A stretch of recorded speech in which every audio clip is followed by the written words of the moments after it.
Hello and welcome to Crime Bytes, the show where we talk about some truly bizarre and disturbing crime cases. My name is Liz and today is True Crime Tuesday. So, when you picture death row, what do you usually have in mind? A long row of cells that you don't want to walk down, maybe filled with the worst of the worst? The people who maybe have done the unthinkable, unspeakable crimes so bad that we as a collective voice have determined that they do not deserve to exist anymore. What do they look like? You might picture, a huge man with dark vacant eyes, large enough to crush you maybe, or perhaps a smaller man, kind of nerdy looking, with something about them that tells you maybe pure evil lives inside of you, and you feel wrong for feeling that way when you look at them because they look so harmless, and then you hear about what they did. Or maybe it's a woman behind those bars, cold soul sucker who's killed a few innocent men for their money. I'm going with some pretty big stereotypes here, but you get the idea. Death row. What do you picture? Let me paint another picture for you. You see a man behind bars on death row. He has olive skin, dark hair, very dark eyes. He's not overly tall, but there's something about him. And as you get closer to his enclosure, if you will, you feel a sense of security because of the bars between you. Something pulls you a little bit closer, and as you approach this monster, if you will, because he isn't worthy of life, right? This monster lifts his head slowly, registers that you are in front of him. His dark eyes light up and his face breaks into a grin as he rolls a toy train forward, looking at you for approval. What would you think? Probably wasn't what you were expecting to see when you took a walk down death row. Now let me go back and tell you a little about how this man ended up on death row. On August 15th, 1936, while they were sleeping in their home in Pueblo, Colorado, 15-year-old Dorothy and her sister Barbara Drain were both brutally attacked. Both girls were bludgeoned with a hatchet, and Dorothy was also sexually assaulted. Dorothy would die from her injuries, and even though both of the sisters were smashed in the head with a hatchet, miraculously, somehow Barbara was able to survive. Now, two men ended up being both arrested and sentenced to death for this crime. Let me tell you a little bit about the first. His name was Joseph Arity, and he was picked up on a vagrancy charge in Wyoming after being caught wandering around on the railroads there. When authorities learned that he was in Pueblo a week prior and took a train out to Wyoming, they started questioning him about the Drain Girl case, and he confessed to the crime right there and then. So feeling proud, the authorities in Wyoming went to contact the authorities in Pueblo and tell them they had their man, but they were met with a very interesting response. They already had an arrest for the murders and the suspect was in custody. Now this man, Frank Aguilar, had also confessed to attacking the sisters, and a week prior he was fired from his job working for the girl's father. They also found an axe head in his home, and Barbara identified him as being the man who attacked them. So Joseph Arity had repeated something about being with a man named Frank a few times, although Frank stated in a later confession that he had never seen or met Joseph Arity. And yet here Arity was confessing to a crime. In his own words, when he was asked why he did it, he stated, "Just for meanness, and I am sorry now. If they would just let me alone, I'll be good after this." So, which of these men was actually guilty? Here's another thing that you need to know about Joseph Arity. He had an IQ of 46. When he was evaluated, he was determined to be so limited that he was classified as an imbecile, which was actually a medical term at that time.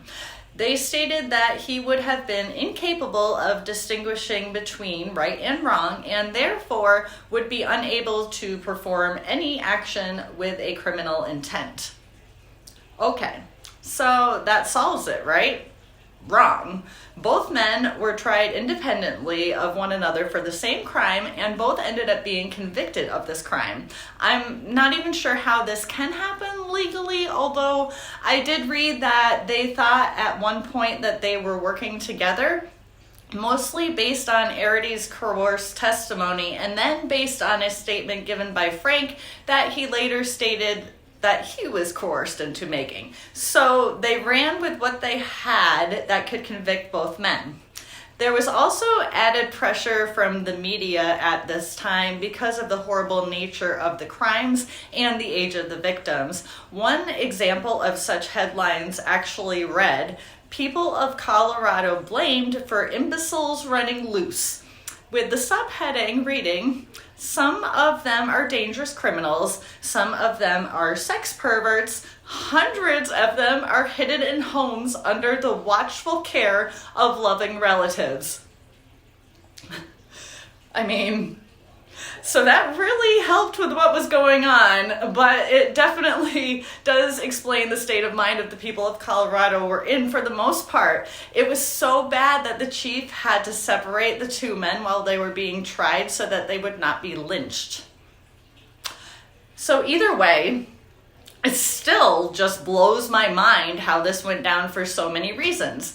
The first being that the case against Frank Aguilar was solid. He worked for the girl's father. He was fired a week before he attacked them. Not only that, 2 weeks before the crime occurred, he was accused of attacking 2 other women while they were sleeping, hitting them in the head with something as well, and killing one of them as well.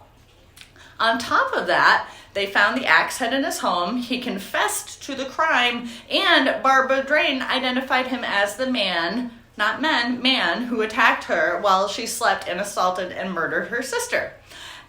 As far as opening closed cases go, I mean,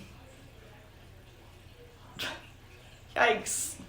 When Aguilar was tried, he attempted to use an insanity plea, but was determined to be sane, found guilty, and sentenced to death. He was executed on August 13th of 1937 in a gas chamber.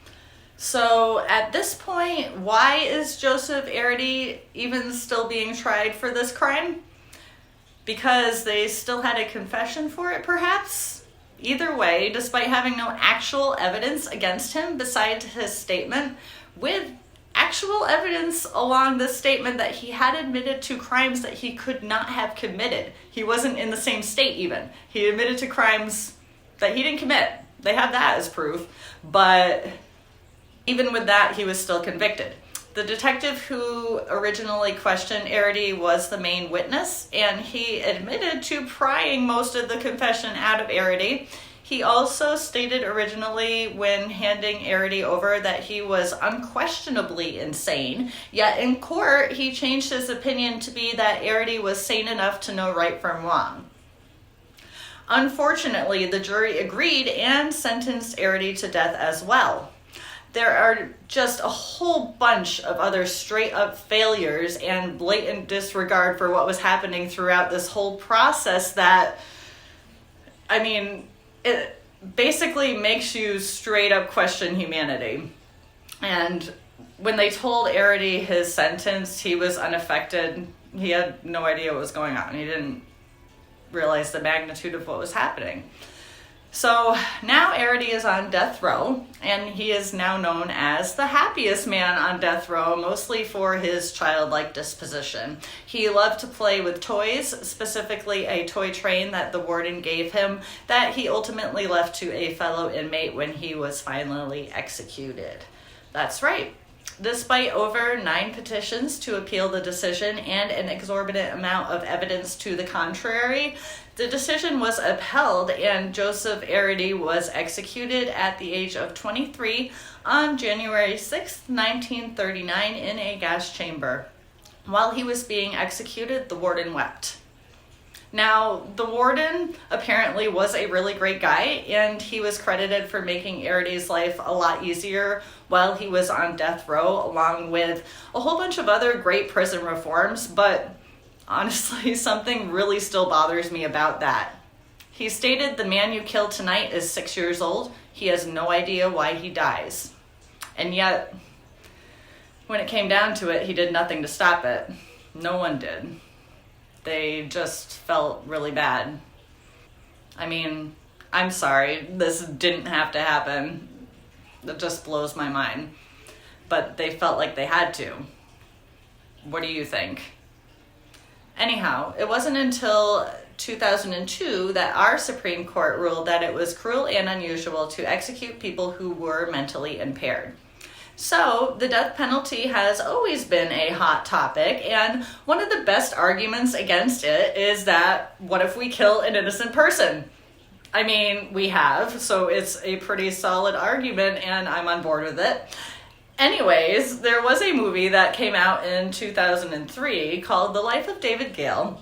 I'm going to have to watch it again because it's been years, but I do remember it being good. It stars Kevin Spacey and Kate Winslet, and he plays a college professor and activist who essentially sets himself up to be executed as an innocent man. And I won't give the end away, but yeah, it will definitely get you thinking. Kevin Spacey completely nails it because he has that certain quality that draws you to him and makes you really want to pick his brain, but definitely not be left in a room alone with him and an X-Acto knife. Anyways, I digress. There isn't a happy ending for this particular case at all, really. However, in 2011, Arity did end up receiving a posthumous, how do you say that? Yeah, posthumous, receiving a posthumous posthumous, however the heck you say it, the pardon after you're dead from the governor of Colorado. And it was the first time in Colorado that a convict had been pardoned post-execution. So at least there's that. And he also serves as an example of how our justice system can go terribly wrong. So there's that too.